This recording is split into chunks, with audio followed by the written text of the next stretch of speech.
Now you can hear me. Good afternoon. I muted myself. Happy Monday to you. Unseasonably warm day here in San Francisco. I'm sure it's probably hotter even wherever you may be.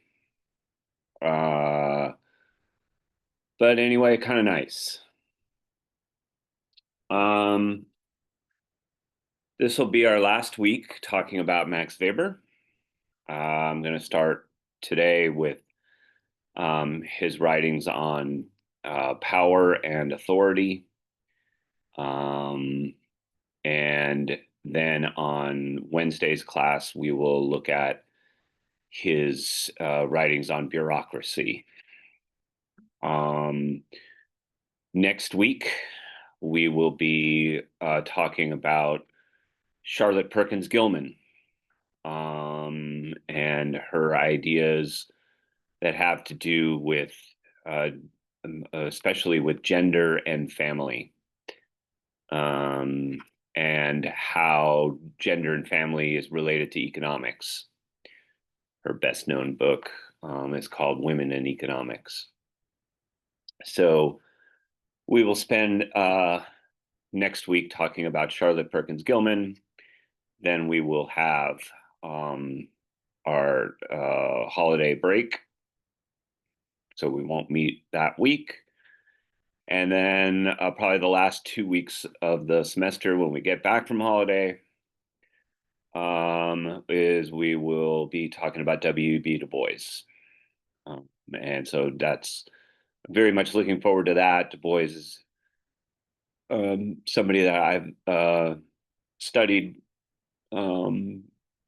fairly significantly, and he's very important for the development of American sociology and for the development of American sociology around questions of race, questions of racial inequality, and obviously as an African American who lived through the Jim Crow era of American history, Du Bois has Oh, a yo lot to pensé que te say ponías a tocar el that cocodrilo, is, hombre. again, I think ¿Ah? still ¿Cuál very relevant historia me to us perdió? now. Oh, So thank you.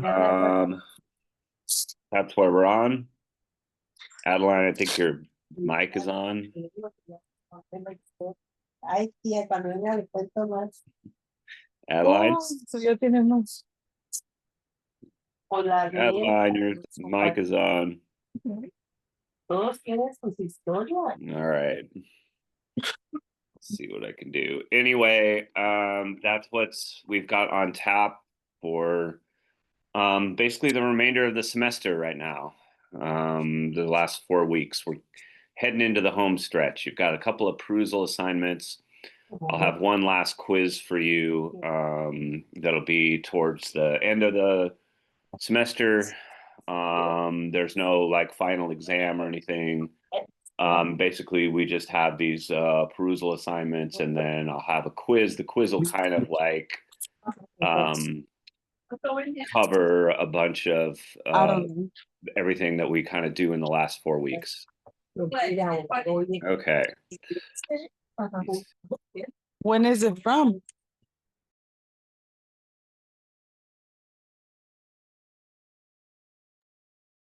Accidentally muted myself again.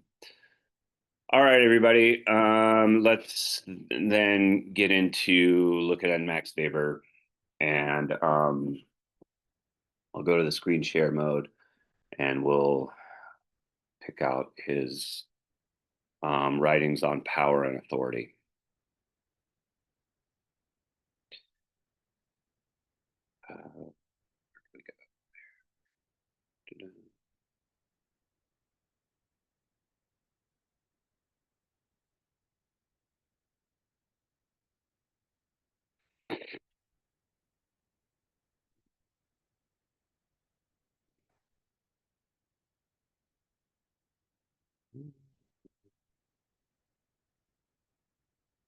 That's the wrong one.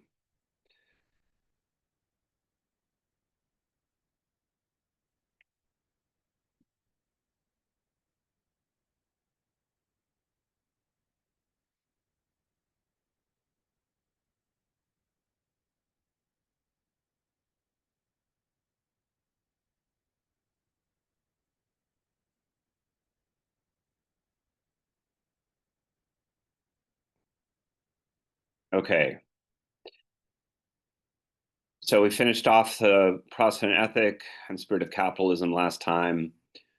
Today we move on to an essay that's called The Distribution of Power Within the Political Community, Class, Status, and Party. So basically, in this essay, Weber is outlining his theory of power, and the way that power is connected to these last three elements in the essay title: class, status, and party.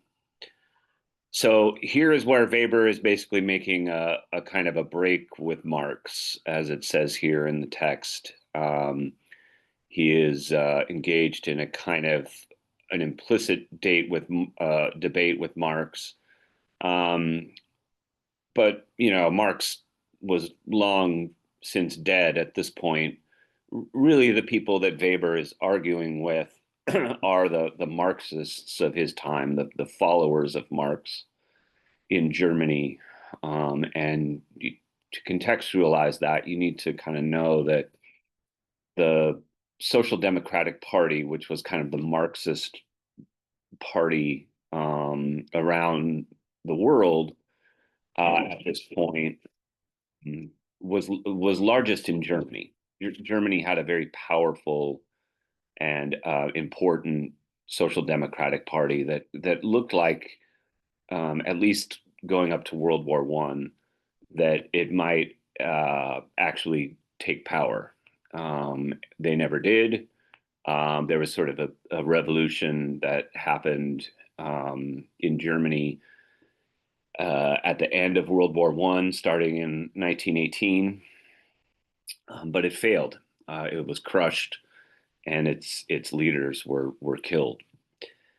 Um, so this is who Weber is kind of debating with here, not so much with Marx himself, but with the Marxists of his time. And what he's basically doing is trying to say that, yes, power is connected to class and economics and money.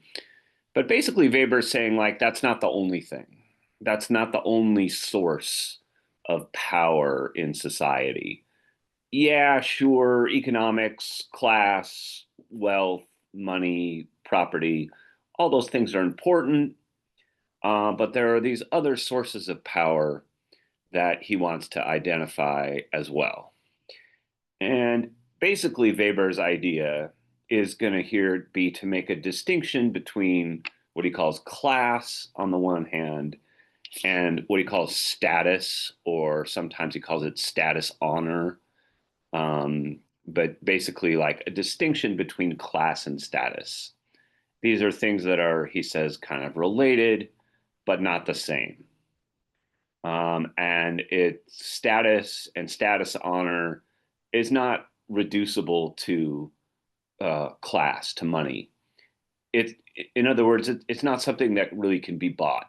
You can't necessarily buy status. It has its own sort of autonomous logic to it.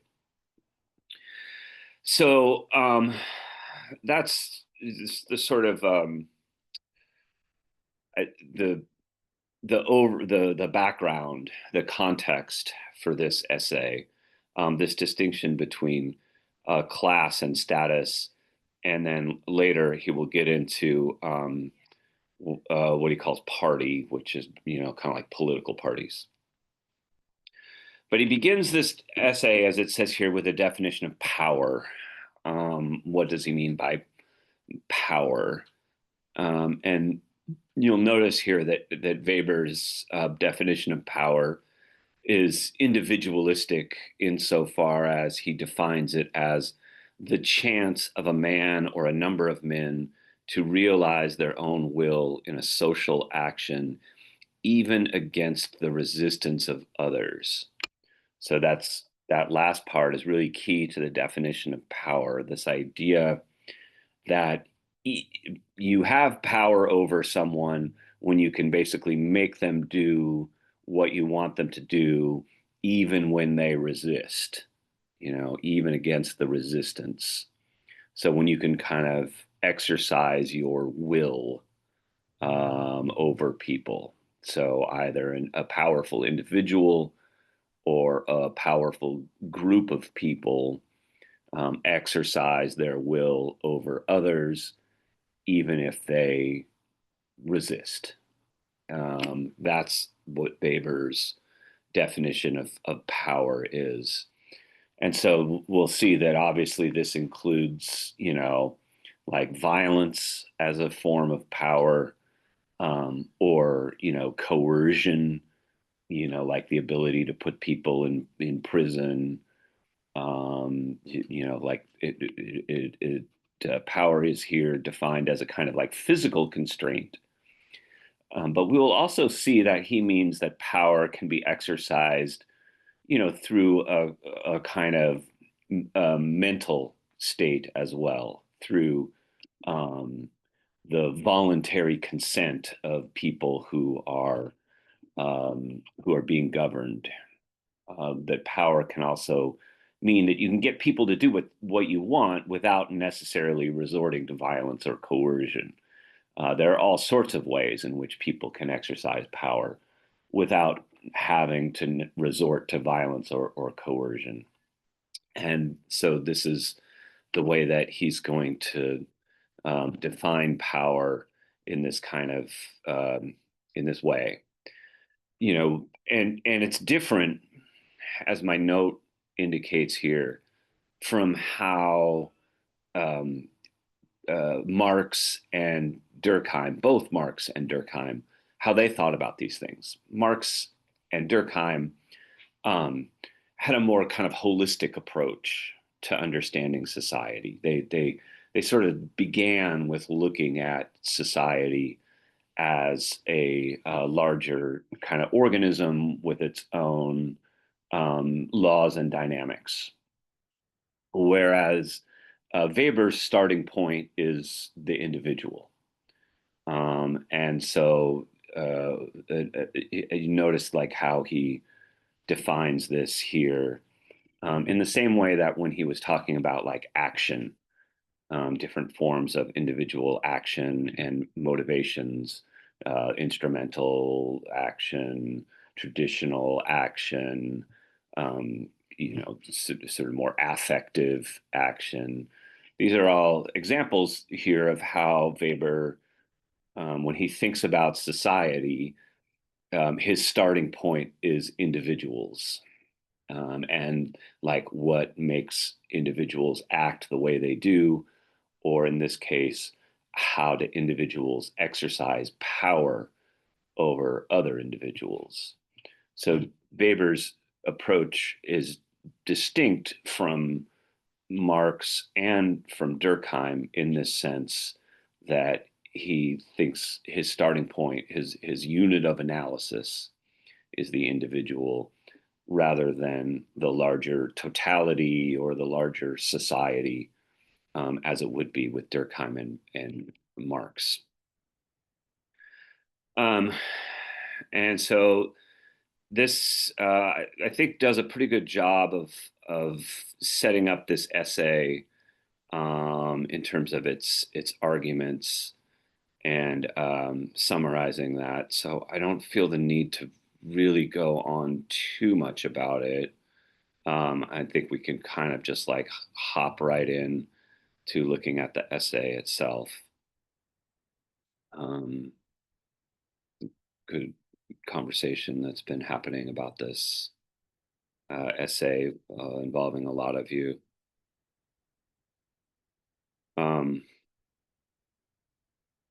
One thing I did want to point out too, just about this essay, and why it's important, is that another way in which like Weber is distinct from Marx and the Marxists of his time is that he gives more weight to these things that he like calls status divisions, and these can be connected with like race and ethnicity. So things that are again are related to class, but not the same thing as class.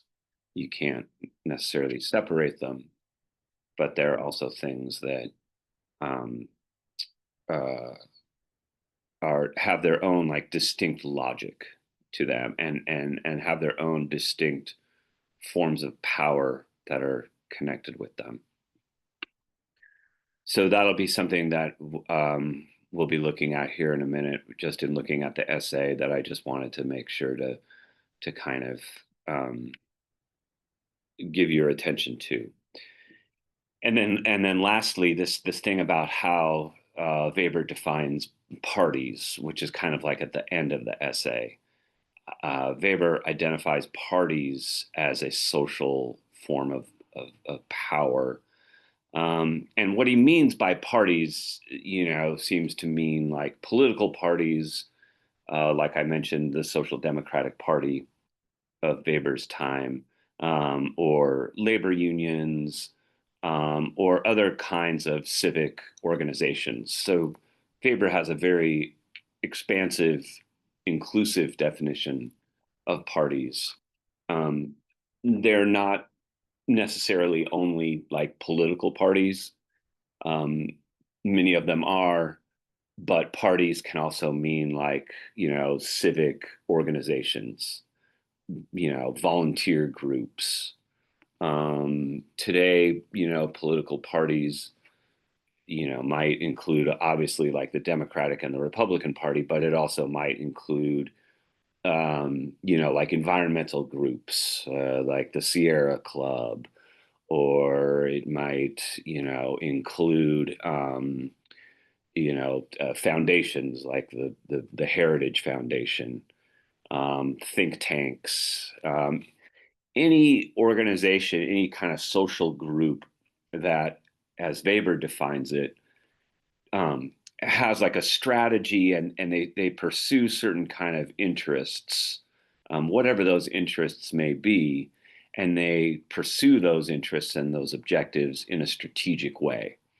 So parties are, we know we're dealing with a party when they have like, officers, they hold elections, they lobby, they seek to influence in all sorts of ways.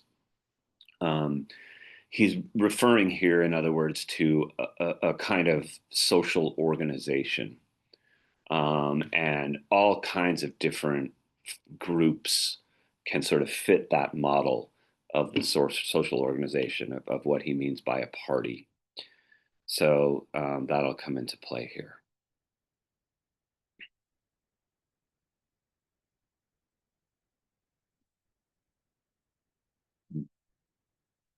One second. All right. Um, Basically, he starts off here by defining what he means by class. So that's what he means by economically determined power, and status order. And so, yeah, as Paige points out in her comment here, that Weber is making a distinction between like money and status, that they aren't synonymous, and that there can be all kinds of ways in which like money can't buy, simply purchase status. And I think we see this to to some extent still to this day, in like the distinction between like old money and new money, where old money has kind of more status attached to it. In Weber's time, he would have been thinking about like the difference between the aristocracy and the bourgeoisie. The aristocracy, the sort of the old landed elite that ruled during feudal times. Their hierarchy was very much based on like a kind of status. And they actually saw the people who pursued just money for the sake of money as kind of like crass or vulgar. They saw that people who were too concerned with money there was almost like a taboo about it. So it was like, yeah, they were rich and they were powerful and they had a lot of property and all this sort of thing. But there was like this kind of almost like a stigma about being too greedy, um, or at least seeming to be too greedy, like on the surface. The bourgeoisie, on the other hand, was all about the money, and still is very much all about the money. And you know, the concerns with status and honor are, I guess, kind of like still given lip service to, but basically, like Weber is saying that, like, with the arrival of a capitalist society, there's like this shift that happens where class becomes more important than status and honor had been in the sort of old world. Um, and yeah, so um, the way in which like that kind of status honor is is preserved and held onto by the old ruling classes is by kind of shunning, by stigmatizing the bourgeoisie and its kind of naked pursuit of money for the sake of money. Um, Here is where he basically like kind of defines class in this essay, and these are these shared characteristics. These of He basically enumerates them here. Life chances, what he calls people's like class is defined by a specific causal component of their life chances. So, this is pretty self-explanatory, but if you think about class in terms of like what it means to be of, the upper classes is to mean like you have a whole lot of chances. You have a lot of chances to succeed. You get second chances if you make a mistake. You have more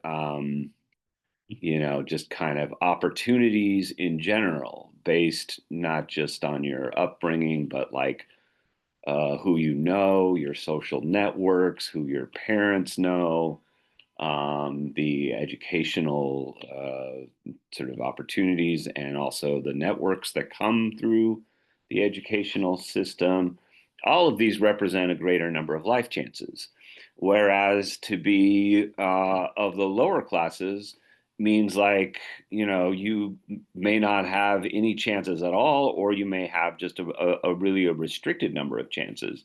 And so, like, a kid from the lower classes who makes a mistake and gets into trouble, might not get that second chance that, like, a more privileged kind of kid who gets in trouble and makes mistakes. Those people, by definition, are going to get a second or a third or a fourth chance, because that's what their sort of their privilege and their class buys.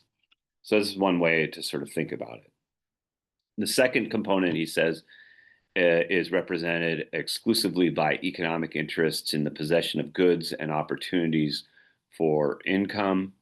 So this is again, a pretty like materialistic definition of class. How much income are we able to make? What kind of goods are we able to purchase? Our car, our clothes, those kinds of commodities are representative of our class situation. And then third is represented under the conditions of the commodity or labor markets. So this is like our ability to basically, get a job, to sell our labor power in the labor market. All of these, this sort of idea is that these things are all mediated by the marketplace.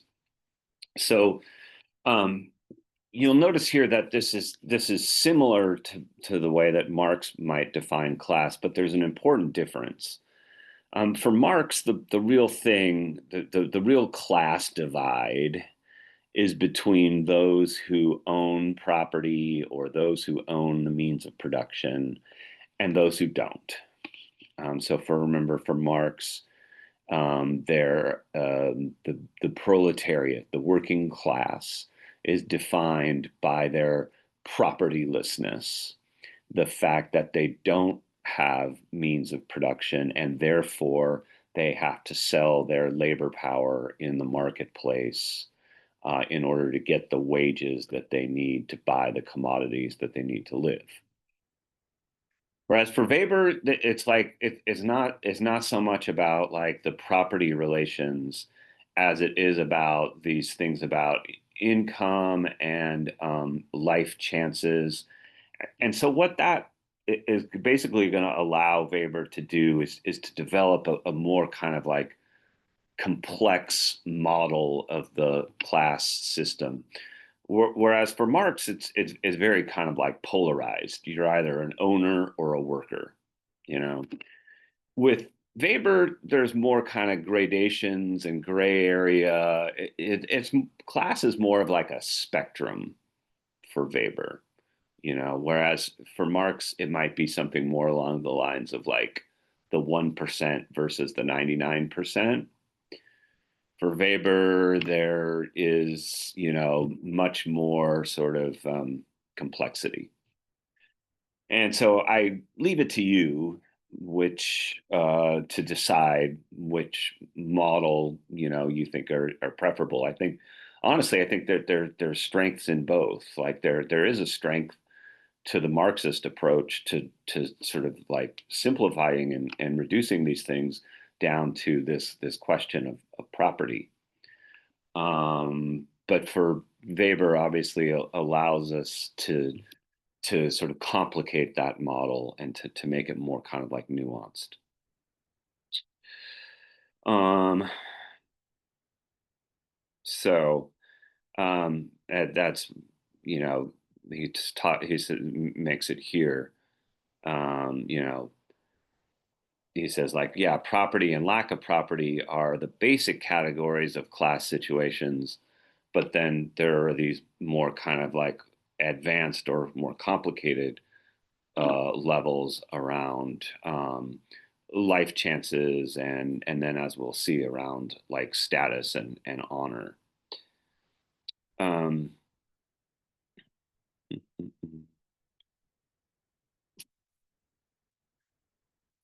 this kind of I pointed this out just because it kind of relates or expands upon this second component of the definition of class, which I think is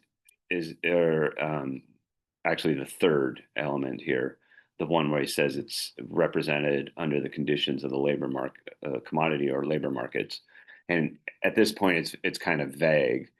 So if you kind of hop from there to here, it gives you a little bit more kind of specificity by saying that class relations are these things that are mediated through these markets where things, including people's labor power, their ability to work, are bought and sold.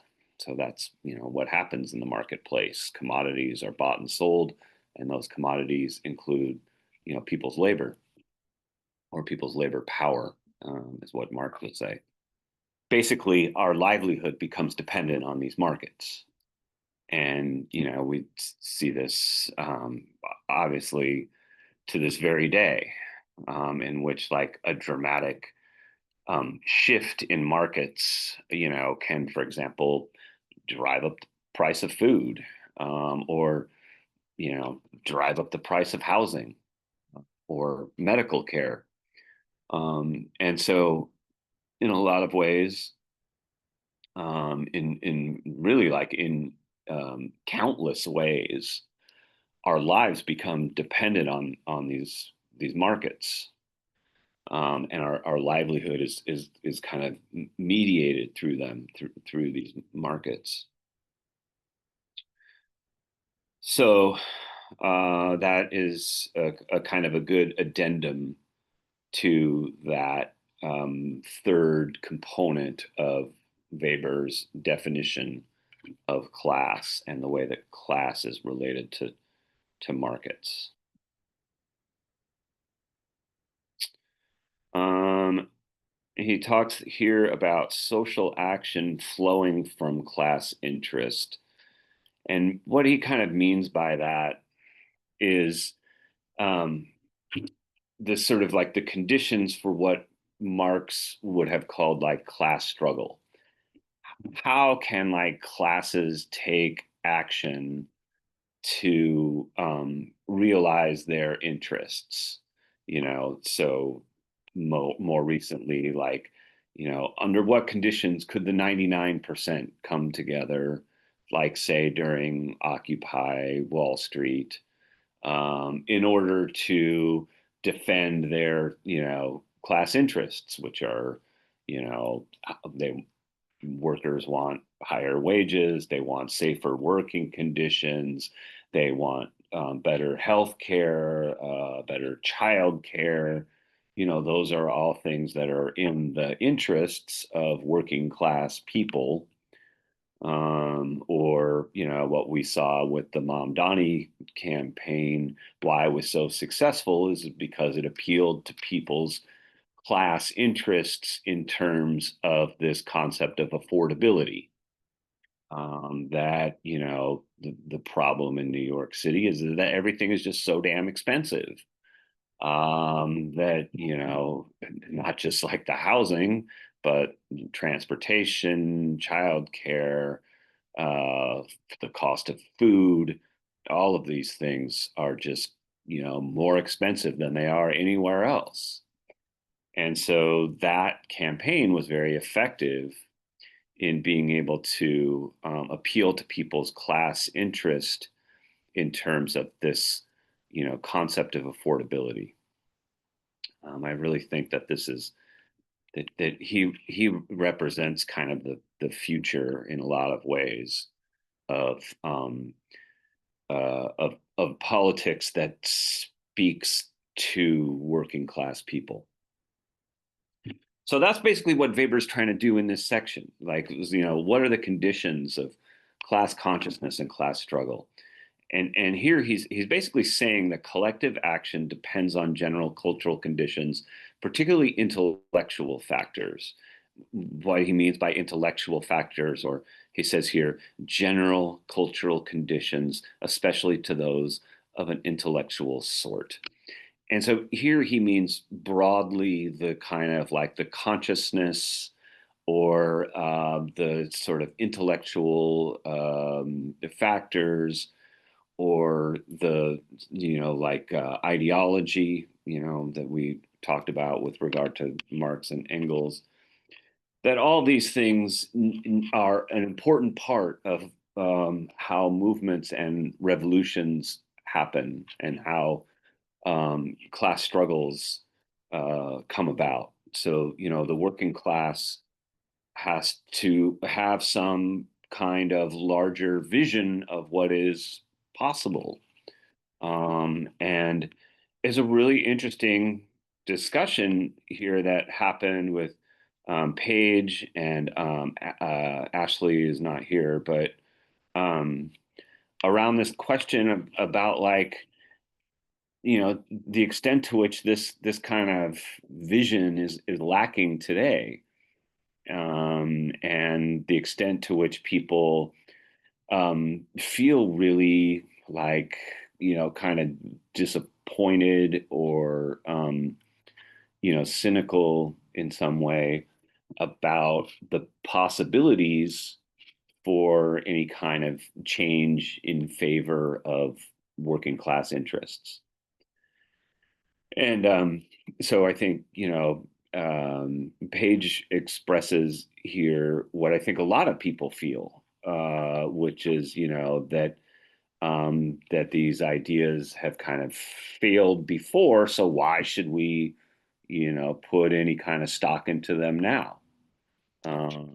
Just like we're just going to keep getting disappointed and let down. And this is, I think, an important factor in terms of why it is that we don't see more of these kinds of um, uh, movements in which working class people sort of fight back and try to defend their interests at a time when billionaires and these oligarchs are just just brazenly kind of taking more and more of the wealth and kind of like reorganizing society to suit their interests. Um, so these kinds of social action are what Weber is talking about in terms of like a class struggle, and the sort of class struggle of our times right now is like the billionaires and the oligarchs are very organized in some way, in the way that they are pursuing their interests, their sort of narrow material interests, their class interests. Um, and then the sort of question then becomes like, well, what do the rest of us, what does the 99% have to do in order to organize a movement that could, defend and maybe improve the standard of living um, among ordinary working people. So this is what Faber is talking about here when he talks about social action flowing from class interest. The next section, he talks about types of class struggle. Weber is basically describing here the institutional foundations of a capitalist society, the way that markets and private property arise, and the way in which markets and private property are then protected by the government, the state, and the whole kind of like legal system. So Weber is kind of like outlining, all these components of a class society. And then in part E, he just has kind of divided his text into these various letters. So in part E, he starts talking about status honor. And this is where he makes this distinction between class and status, this idea that honor is not simply something that can be bought with wealth and property. That it and like I said, here he seems to be mainly talking about the aristocracy and the difference between the aristocracy and the bourgeoisie as like the old and the new ruling classes. And so the way that like money and the narrow pursuit of money is seen as like not honorable, not like it's seen as kind of like crude. And so in the end of this long paragraph, he says that status honor, quote, stands in opposition to the sheer pretensions of sheer property. To, in opposition to the pretensions of sheer property, meaning like, it's not, status is not something that you can simply like buy.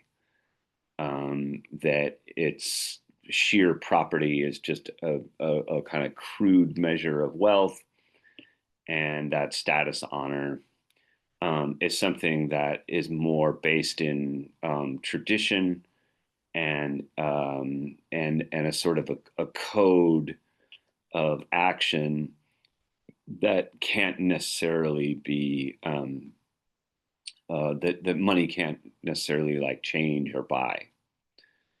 So this is this section of the text where he makes this distinction that is very important for him in terms of the difference between class and status.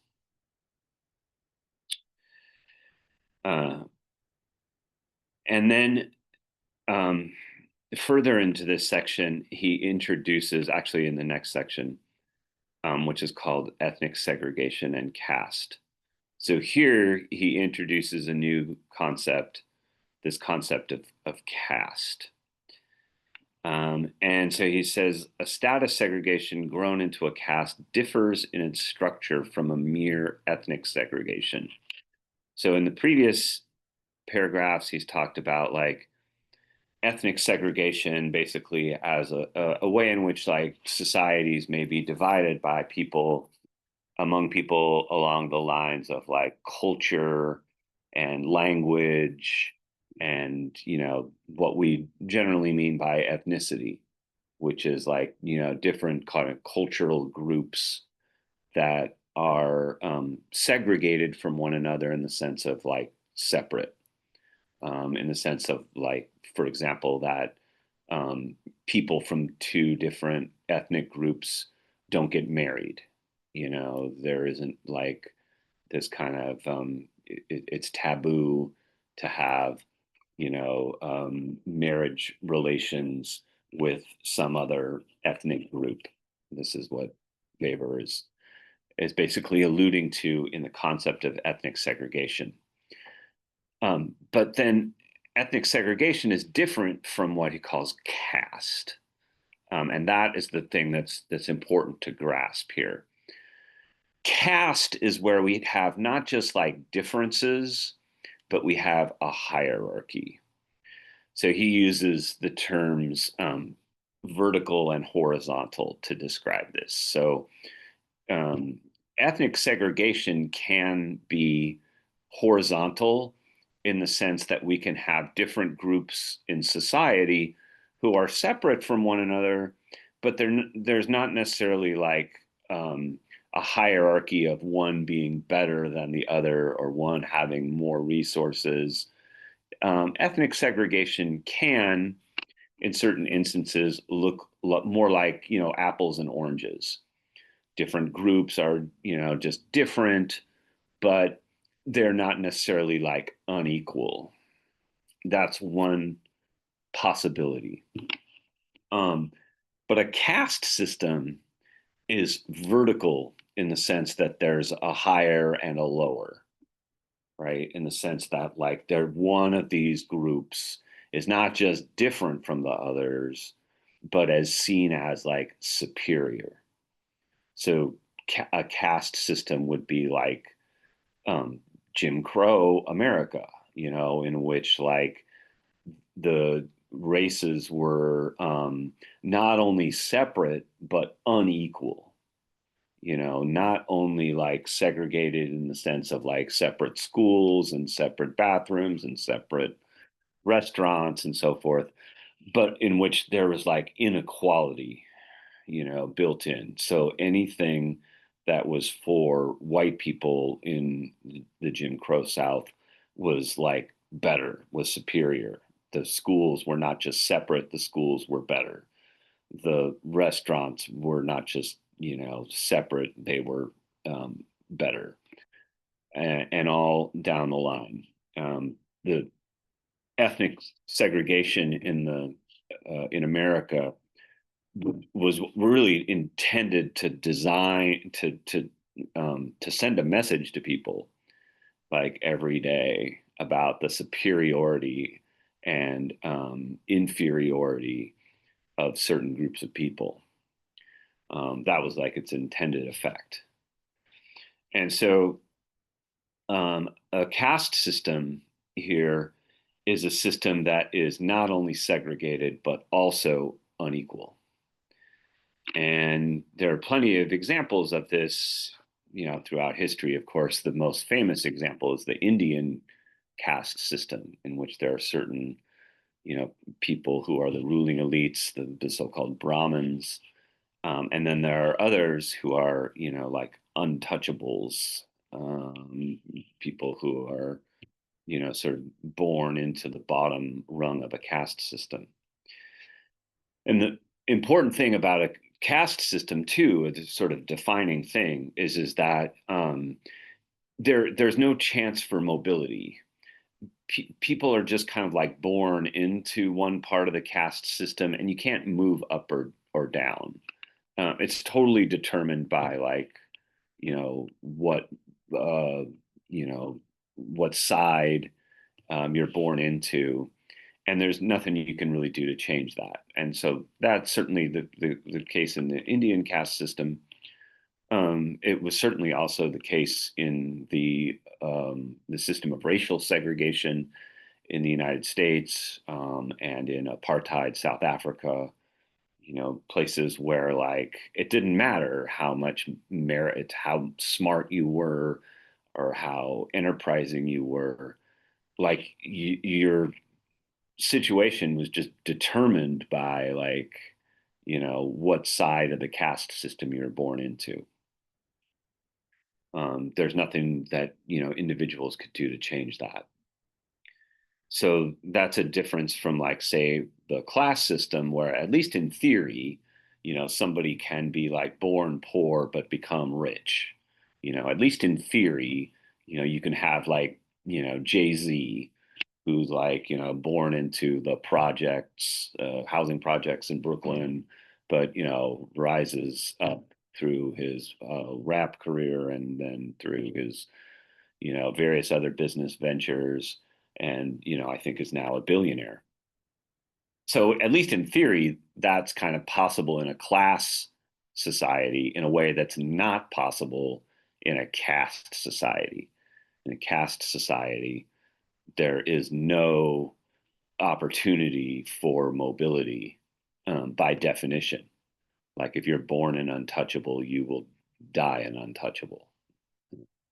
And likewise, if you're born into the ruling elite, you will die in the ruling elite. So here he's talking about status privileges, status circles, in all sorts of different societies. We have these kind of status privileges. And in all sorts of different societies, too, marriage, who can marry who, and how different groups, kind of marry off their daughters or, marry off their sons. That is a crucial means for solidifying these social connections. And we see this in many different kinds of societies, and I would say in some cases still to this day. Although it was much more sort of direct and blatant in traditional societies. It was just like, oh, if your who your son or your daughter married was an important thing, not just for like the son or the daughter, the individual, but for the whole family and the kinship group, right? And because like what marriage does is then, connects this kind of these uh, family networks, these kinship groups. So this is what he's kind of talking about here in terms of the question of intermarriage, the interest of the families um, in like who it is that their say their daughters go off and marry. It's a very important question.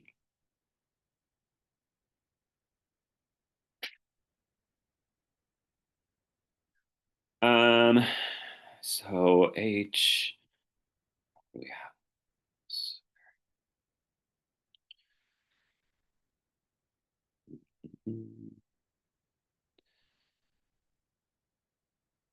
economic conditions. I mean, this just kind of like says, I've already said this about like the way that the aristocracy and the old money protect their status honor by attacking the vulgarities of those who just pursue um, money for the sake of money. Um, yeah. Um, so that section H, this section H is one that, we've already covered a lot of these points about the difference between class and status. And then in section I is where he starts to talk about parties. So here, like I said, it's a pretty expansive definition. It includes anything from labor unions or civic associations, any kind of parties in this broad sense that includes political parties, but is also much more than that. And so basically, like any kind of social organization which takes action in a strategic, planned manner in order to achieve its objectives. Whatever those objectives may be, those objectives might be, to save the rainforest, or those objectives might be more narrowly economic. Groups can form and do form for all sorts of different reasons to pursue all sorts of objectives, all sorts of goals. So this is what he means by parties in this definition. And in any individual case, these parties may be shaped by their class interests, like labor unions or political parties, but they can be motivated by all sorts of different things, by a mix of different interests and kind of status groups. Um, so he's just kind of referring more here to like the dynamics of social organization. Um, to go back for a second, we talked about this when we were talking about the influences on Max Weber of a guy named Robert Michaels. I never know whether to pronounce this person's names as Michaels or Michel's. But regardless, this was a person like kind of Weber's time who wrote a very influential book and also a series of essays in which he talked about what he called the iron law of oligarchy. And this basically was like why Weber was really pessimistic about the possibilities for revolution in his time. Why he thought bureaucracies were so hard to destroy. Why it is that, Weber didn't put a lot of hope in the idea of revolution is because of this iron law of oligarchy. And he mentions it here again with regard to political parties. He says, since a party always struggles for political control, its organization too is frequently strict and, quote, authoritarian. And what he means is like even a group like, say, a labor movement, which is, in theory, like pushing for equality and for more democracy in terms of, ordinary people having a greater say over how their society is organized and run, um, or a movement that's, devoted to, justice and, higher wages and better working conditions and so forth. Even those kinds of movements, Weber is saying, are susceptible to this kind of strict, or as he says here, authoritarian kind of social organization that has not, it's not necessarily because of like the goals that they're pursuing. It's that any social organization can have this tendency towards hierarchy and authoritarianism. And that can kind of undermine movements, even movements that, fashion themselves democratic and, focused on the goal of equality. Even those kinds of organizations can develop this kind of strict authoritarian hierarchy. And Weber thinks that's a real kind of problem.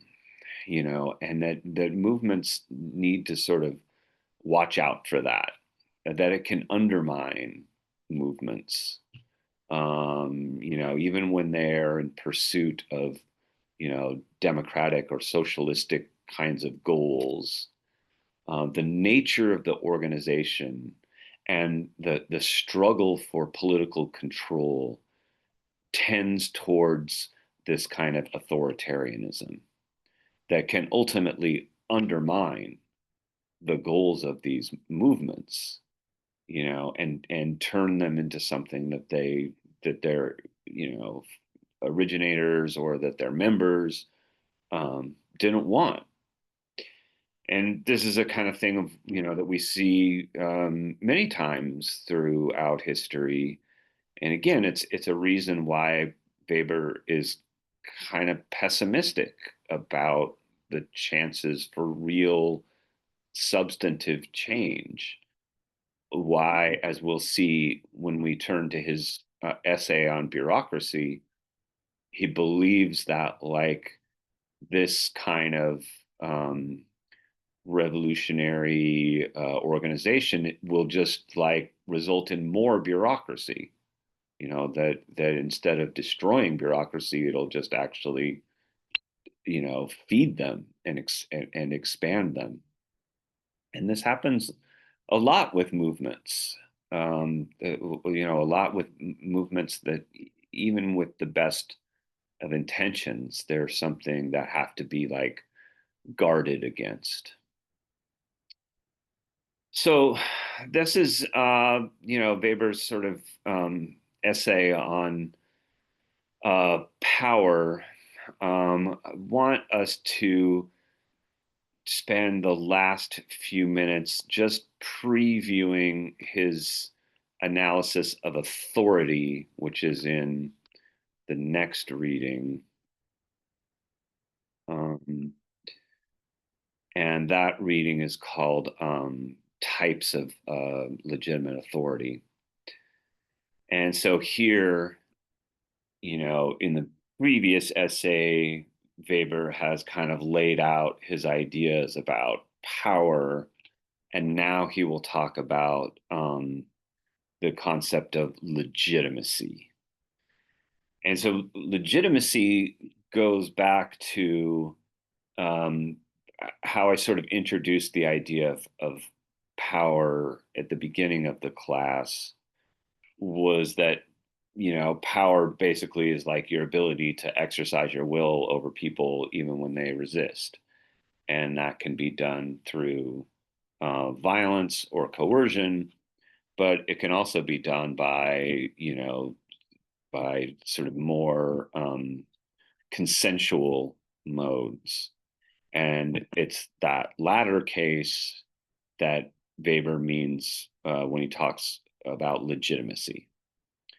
That legitimacy is when um, people who are being governed voluntarily go along with the demands of the authority because they see the authority as legitimate in some way.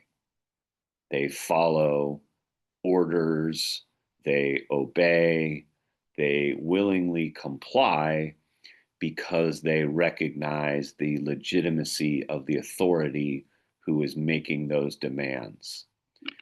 And so that's where he's going to go into in this essay. How is it that certain kinds of power not only exist, but also exercise their power in a way that is seen as legitimate, so that people don't have to be thrown in jail or they don't have to be killed. They voluntarily comply with orders. They willingly go along. They obey. And so that is what Weber is interested in this essay, this question of legitimacy. And he's going to basically lay out three kinds of, what he calls like types of legitimate authority. And so those three types are the rational legal authority, the traditional forms of authority and the charismatic forms of authority. Very important to stress that Weber uses his methodological tool that he calls ideal types here. Remember that ideal types are his methodological tool in the sense of like how, to do sociological analysis by isolating these various types. And Weber's key point about this is that those types don't necessarily exist in reality, that reality is usually a mixture of these various types thrown together, like a recipe or, like any other kind of mixture of various ingredients or elements. And Weber says that, so in reality, we almost never see something that is just purely charismatic authority or just purely traditional authority. It's usually a mixture, some mixture of these three elements together. That's very important to understand, because what Weber is doing with these ideal types is trying to isolate the different ingredients or the different elements that in reality kind of get mixed up together. And so this is his method for sociological analysis, is to use these ideal types that can, identify the components of a reality that is much more complex. So he will talk about these three forms of rational authority, traditional authority, and charismatic authority. We can spend the last 10 minutes of class here briefly going over these and then go into them at a more extended reading in the next class, which will lead us, from authority into the questions of bureaucracy. So in rational legal authority, is basically based on laws and and is exercised on, like through laws and regulations. So therefore is something that is written down, something that is, as they say here, rests on a belief that in the legality of enacted rules and the right of those elevated to authority under such rules to issue commands.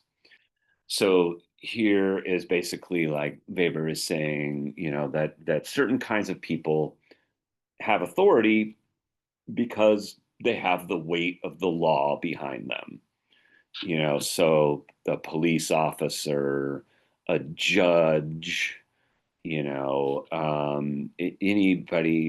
with that kind of like legal kind of authority, or in the case of like say an educational institution, a teacher, a principal, those kinds of people have the institution behind them. So the important thing with like rational legal authority is that the authority is not really about the person. It's like about the office that they hold or the position that they hold, right? And if they don't have that office or that position, then like they don't have authority anymore, right? Like if I like lose my job or something, I can't, assign a paper to you and reasonably expect that you're going to complete it, because the authority that I have is contingent upon the fact that I hold this position of instructor. And the moment that I no longer have that position is the moment that I lose my authority. So likewise with a policeman or a judge or, some sort of federal officer, their power rests not in themselves, but in the position or the office that they hold. That's very different from, as we will see when he talks about charismatic authority. So, charismatic authority is all about the particular qualities of the person, of the individual. But in rational legal authority, it's really about the institution or the organization that the individual represents or is the embodiment of. So, um, oh, one last thing I wanted to make sure to say about rational authority, rational legal authority, is that Weber is basically going to say that this is the most important form of authority in the modern world, particularly as the modern world becomes more and more dominated by bureaucracies, and as the modern world moves away from the traditions of the past, that authority will be more like grounded and connected with these rational legal forms, with these institutions. So in the past, in traditional societies, rational and legal authority might not have been as important. In our modern world, it becomes of paramount significance. And so that is to distinguished from the second form of authority, which is called traditional authority. Um, and just as it sort of mentions here, I mean, just in the name itself, you get this sense that, like, here, the authority comes from the fact that the person has like inherited all of these traditions. Usually, like traditional authority looks like some kind of person who's like a master of certain kinds of like traditions or ideas that have been passed down from generation to generation. So traditional authority, is maybe like a religious authority, for example, who has had these knowledge, bases of knowledge and rituals and traditions that have been passed down, and the person's authority comes from the fact that they have mastered those traditions. And so, therefore, people go along with them, people obey them, people respect them, people revere them because they are like the embodiment of this tradition. They are the embodiment of these kinds of ideas, and things that have been sort of passed down. Interestingly and importantly, Weber will say that this form of traditional authority is declining in modern society. That legal, rational authority is becoming more important, and traditional authority is becoming less important. The third type is the one I think is Weber's most interesting contribution to this discussion, which is charismatic authority.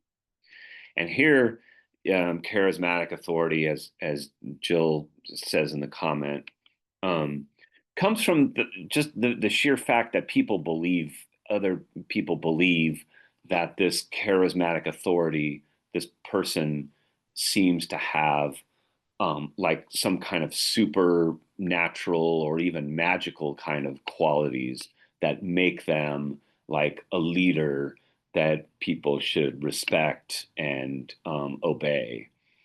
Probably the most extreme example of charismatic authority is like a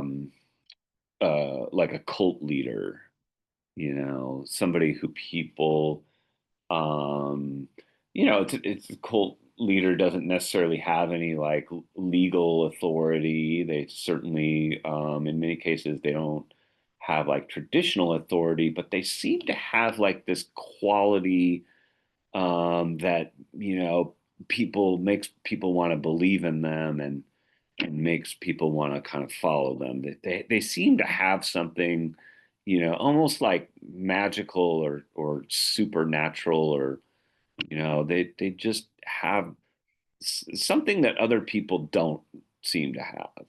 and that's where their authority comes from. And so I think there's a lot of examples of charismatic authority. In our society, celebrities seem to have a certain amount of kind of charismatic authority that comes with them. You know, this idea that like, and I guess that's why they're so influential, and why they're so valuable as influencers is because they seem to exude this kind of charisma, from the way that they look, from the way that they live, from the way that, they kind of seem to personify and embody, like glamour.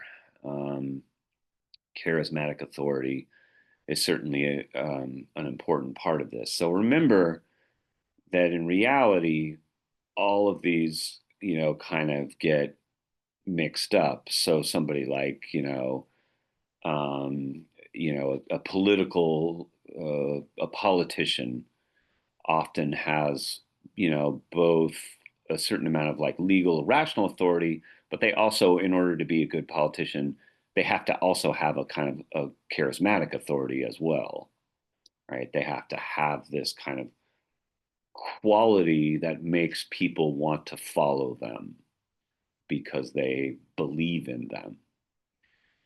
And again, I think that this is Weber's most interesting contribution, and he will talk about not just charismatic authority, but what happens when charismatic authority is, in his words, routinized, the routinization of charismatic authority. So that'll be a thing that we'll come to in the next class. Um, and in the meantime, I will wish you all a good day. Stay hydrated and cool out there. And we will see you on Wednesday. It'll be our last day talking about Max Weber.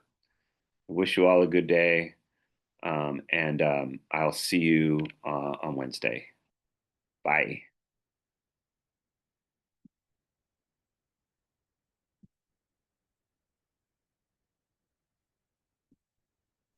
Professor, I have one question. You know